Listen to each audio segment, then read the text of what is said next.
We mine for copper. The German miners came here in 1564 to mine for this. If you think of Snow White and the Seven Dwarfs, forget Snow White, just think of the dwarfs. Pixie hats, pixie boots, that's exactly what they look like. But they were brilliant miners. And we needed copper. We needed the copper for coins. And that's why Queen Elizabeth had asked them to come over here and work for us. And they came to Keswick and they stayed here about 80 years, 3 generations of people. So very, very important part of our local history. In fact, you could say here that this was a crucible of British mining. Right. You know, I mean, it's just exactly where it all began. Everybody boasts about Cornwall, certainly the Cornish, but I'm not biased. I've got a flag up there. You know, so it's. I'll show you this one because I can't go through everything. But this is seriously one of the heaviest things in the world. I am incredibly strong. All right, 2 hands. Okay, you ready? Yeah. Is that really heavy? It's very heavy, yeah. What is it? For each size, 2 hands, Pet. You have to put your glasses on. No, you can hold it for me. All right, you ready? Yeah. Okay. Yeah. Bloody hell, that is really It's quite dense metal, is it? Yeah. Yeah. Any idea what it is? No idea. Tungsten. Right. The little wire in the light bulb, Oh, okay. or on the end of your drill bit, little tiny sliver. This is what it is. High profile mineral. Use it for armour plate, gun barrel metal, armour piercing bombs and shells, all stuff that we use in Afghanistan and Iraq. You know. But yeah, rare metal. They've just opened a mine in Devon to start again working for that. Okay. Yeah, big style. It was worth, what, £8,500 a tonne in 1975. So you can imagine what it would be worth now. I see. As you go through, the best way to go is this way.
This is graphite from the Wad mine in Seathwaite, at the end of Borrowdale.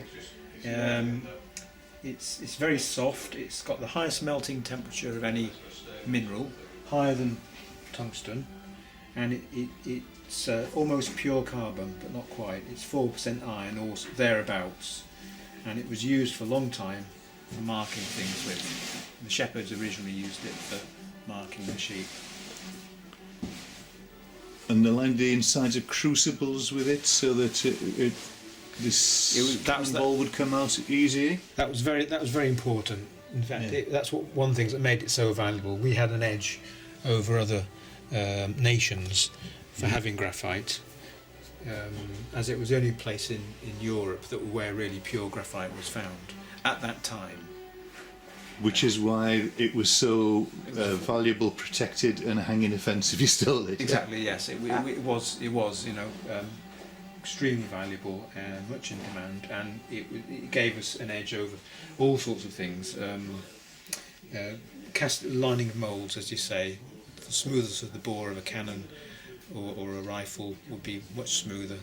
The balls of the musket balls themselves would be much rounder. We definitely had a military advantage because of that. Barytes, what's special about Barytes? Barytes is an ore of barium.